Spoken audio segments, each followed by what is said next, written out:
जय हिंद दोस्तों स्वागत है आप सभी लोगों का आपके अपने YouTube channel Goswami class time पर।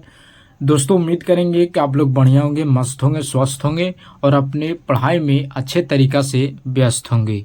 तो दोस्तों आज की इस वीडियो में हम लोग क्लास 10th के जो संस्कृत जो है दोस्तों, संस्कृत के जो चौथा अध्याय है दोस्तों, संस्कृत साहित्य का सब्जेक्टिव क्वेश्चन जो है दोस्तों हम आपके बीच में लाया हूँ, वो भी अपने हाथ से लिखा हुआ सब्जेक्टिव क्वेश्चन। ठीक है दोस्तों अगर आप इस वीडियो को देख लेते हैं तो संस्कृत साहित्य में से जितने भी एग्जाम में आपको सब्जेक्टिव क्वेश्चन पूछे जाएंगे वो सारा सब्जेक्टिव क्वेश्चन को जो दोस्तों आप आसानी तरीका से बना दीजिएगा। ठीक है तो दोस्तों चलिए इस वीडियो को शुरू करते हैं और हर एक सवाल को समझते हैं। ठीक है दोस्तों पहला सवाल है कि संस्कृत में पंडिता छामाराव के योगदान का वर्णन करें। यानी जो संस्कृत में जो पंडित छामाराव है इसका जो योगदान रहा है इसका वर्णन करना है, आपको बताना है इसके बारे में। तो दोस्तों उत्तर में लिखिएगा कि संस्कृत साहित्य में आधुनिक समय की लेखिकाओं पंडित छामाराव अति प्रसिद्ध थे। यानी जो आधुनिक समय के जो लेखिका थी पंडित छामाराव ये बहुत ही प्रसिद्ध थी, माने फेमस थी। ठीक है। शंकर चरितम उनकी अनुपम रचना है। यानी जो शंकर चरितम जो इनकी प्रमुख रचना है। ठीक है। गांधी दर्शन से प्रभावित होकर उन्होंने जो गांधी से प्रभावित होकर गांधी दर्शन से जो प्रभावित होकर सत्याग्रह गीता मिला लहरी कथा मुक्ति वाली ग्राम ज्योति विचित्र परिषद यात्रा आदि रचनाएं की थी। यानी जो पंडित छामाराव है, आपको सब्जेक्टिव पूछेगा कि पंडित छामाराव के जो लेखक है कौन कौन किस किस किताब को लिखे हैं।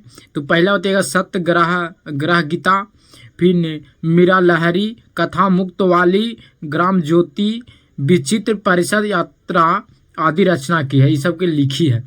ठीक है दोस्तों बस इतना ही आप जरूर याद करिएगा। ठीक है। अगर आप इस क्लास के जो PDF लेना चाहते हैं तो आप हमारे टेलीग्राम चैनल को ज्वाइन कर लीजिए।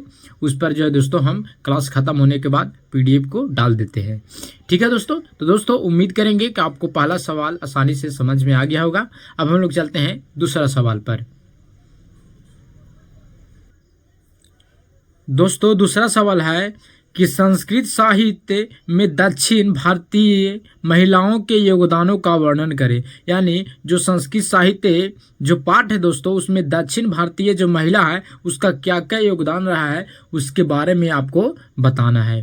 ठीक है। तो उत्तर में लिखेगा चालुक्य वंश की महारानी विजय भट्टरिका ने लौकिक संस्कृत साहित्य में महत्वपूर्ण योगदान दिया है। ठीक है दोस्तों लगभग 40 दक्षिण भारतीय महिलाओं ने 150 यानी 150 के मतलब 150 यानी 150 संस्कृत काव्य की रचना की है। कितना रचना की है? तो 150 संस्कृत काव्य की। इन महिलाओं में गंगा देवी, तिरुमालंबा, शीला भट्टरिका, देव कुमारिका, राम भद्राम्बा आदि प्रमुख है। यानी एक जो 150 जो संस्कृत काव्य की रचना की है ये सब जो है दोस्तों ये सब प्रमुख है। ठीक है तो दोस्तों ये रहा दूसरा सवाल। उम्मीद करेंगे कि आपको दूसरा सवाल भी आसान तरीका से समझ में आ गया होगा। अब हम लोग चलते हैं तीसरा सवाल पर। दोस्तों अब तीसरा सवाल पर चलते हैं। तो तीसरा सवाल है कि विजयनगर राज्य में संस्कृत भाषा की क्या स्थिति थी? 3 वाक्यों में उत्तर दे। यानी जो विजयनगर राज्य था दोस्तों उसमें संस्कृत भाषा की क्या स्थिति थी उसको 3 वाक्य में आपको बताना है। ठीक है। तो उत्तर में लिखेगा कि विजयनगर के सम्राट संस्कृत भाषा के संरक्षण के लिए किए गए प्रयास बहुत ही सराहनीय है।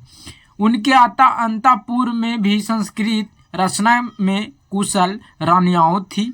महारानी विजय भट्टरिका ने बहुत सारे संस्कृत साहित्य की रचना की। यानी जो विजय भट्टरिका जो है दोस्तों बहुत सारे संस्कृत साहित्य की रचना की है। ठीक है। तो दोस्तों ये रहा तीसरा का आंसर। ठीक है।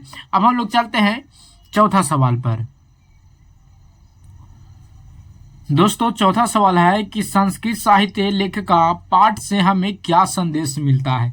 यानी जो संस्कृत साहित्य जो पाठ है दोस्तों, इसको से हम लोग के क्या संदेश मिलता है, इसको आपको बताना है। ठीक है, उत्तर में लिखिएगा कि इस पाठ से हमें यह संदेश मिलता है कि संस्कृत के साहित्य के विकास में महिलाओं का क्या योगदान है।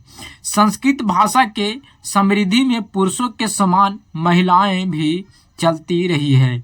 वैदिक युग से आधुनिक समय तक ऋषिकाएं, कवित्री, लेखिका आदि में काफी योगदान दिया है। यानी कह रहा है कि जो हमारे महिला लोग होती है और जो पुरुष लोग होते हैं, ये दोनों समान होते हैं, क्योंकि देखा जा रहा है कि जितना महिला कर रही है उतना पुरुष भी कर रही है। यानी महिला जो है दोस्तों पुरुष से आगे निकल रही है। ठीक है, तो ये रहा आपका चौथा सवाल का आंसर। ठीक है, अब हम लोग चलते हैं पांचवा सवाल पर। दोस्तों पांचवा सवाल है कि उपनिषद में महिलाओं के योगदान के वर्णन का उल्लेखन करें। दोस्तों उपनिषद में जो महिलाओं का योगदान का वर्णन करना है, आपको बताना है। ठीक है, तो दोस्तों इसका आंसर आप कमेंट बॉक्स में जरूर बताएंगे। ठीक है दोस्तों अगर आपको वीडियो अच्छा लगा होगा तो वीडियो को लाइक जरूर कीजिएगा। अगर आप चैनल पर नए होंगे तो चैनल को सब्सक्राइब जरूर कीजिएगा। ठीक है दोस्तों, तो दोस्तों मिलते हैं अगले वीडियो में। जय हिंद, धन्यवाद।